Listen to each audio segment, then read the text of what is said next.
Ngizothanda ukuthi ngubingelele khona la kuZimi Live. Sengiphinde ngabuya ke futhi nezomkhokha before nje ngihlale kodabeni mbukeli. Ngicela ukuthi ungakhohlwa ukuthi ulike and subscribe.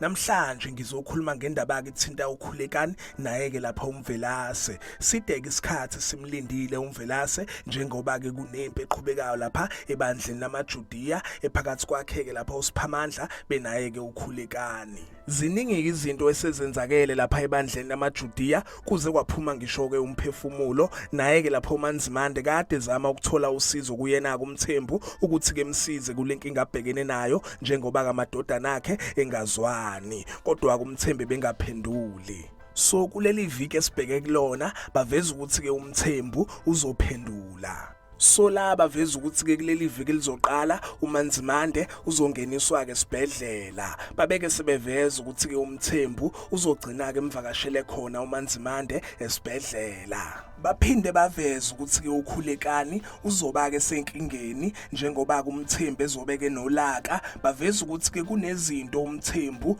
azozidimanda kuyena ke ukhulekani. And okunye ke futhi okubalulekile kuleli viki esiya kulo kuzovela ukuthi ke ubani owabulala uSabelo.